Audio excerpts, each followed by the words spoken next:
Hello viewers, আপনারা দেখছেন Bangla medicine YouTube channel. আর আপনাদের সম্মুখে আমি আলমগীর। তো প্রতিদিনের মতো আজকে আবার আপনাদের সম্মুখে হাজির হয়েছি বাংলা মেডিসিন সম্পর্কিত তথ্য নিয়ে আলোচনা করার জন্য। তো আজকে যে মেডিসিনটি নিয়ে আলোচনা করতে চলেছি সেটি হলো শিশুদের জন্য, শিশুদের একটি গুরুত্বপূর্ণ মেডিসিন বা একটি জটিল রোগ, যেটি হলো কৃমি বা ওয়ার্ম ইনফেকশন। তো এই ওয়ার্ম ইনফেকশনকে দমন করবার জন্য যে মেডিসিন সেটি হলো অ্যালবেন্ডাজোল কম্পোজিশনের জেন্টিল, যেটির নাম জেন্টিল সিরাপ।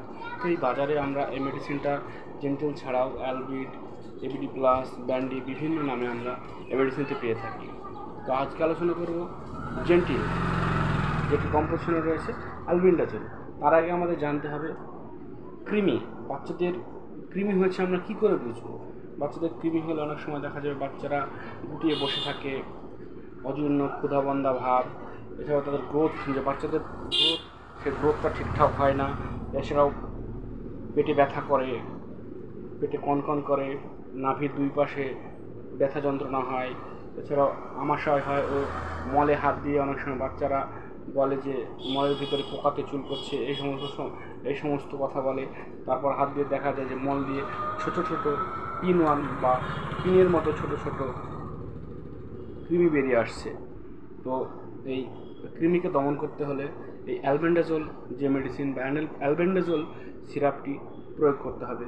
তো এই অ্যালবেন্ডাজোল সিরাপটির ডোজ বিশেষ করে 1 থেকে 1 বছরের ঊর্ধ্বে, 1 বছরের নিচে বাচ্চাদের খাওয়ানো যাবে না। 1 বছরের ঊর্ধ্বে বাচ্চাদের 5 ml করে, 1.5 থেকে 2 বছরের বাচ্চাদের 5 ml করে খাওয়াতে হবে, অর্থাৎ 200 মিলিগ্রাম, অর্থাৎ 5 ml খাওয়াতে হবে। আবার 1 সপ্তাহ পরে আবার 5 ml খাওয়াতে হবে।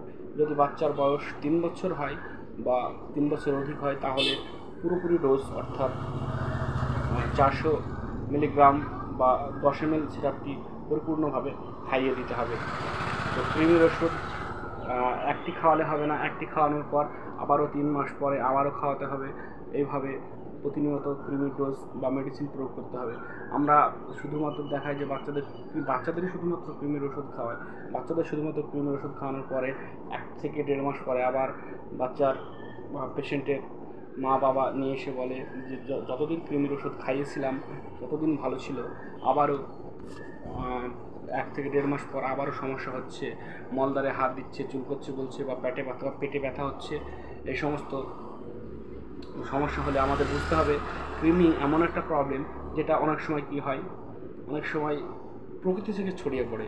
দেখা গেছে আমরা অপরিষ্কারচ্ছন্ন কাপড় চোপড় বা হাত মুখ না ঠিকঠাক ধোয়া বা ঠিকঠাক ভাবে পরিষ্কার পরিচ্ছন্ন না থাকা ও শাকসবজি ঠিকঠাক ধুয়ে বা সিদ্ধ করে না খাওয়ার ফলে অনেক সময় আমাদের শরীরের মধ্যে দিকে কৃমি পৌঁছে যায় বা শরীরের মধ্যে কৃমি প্রবেশ করে।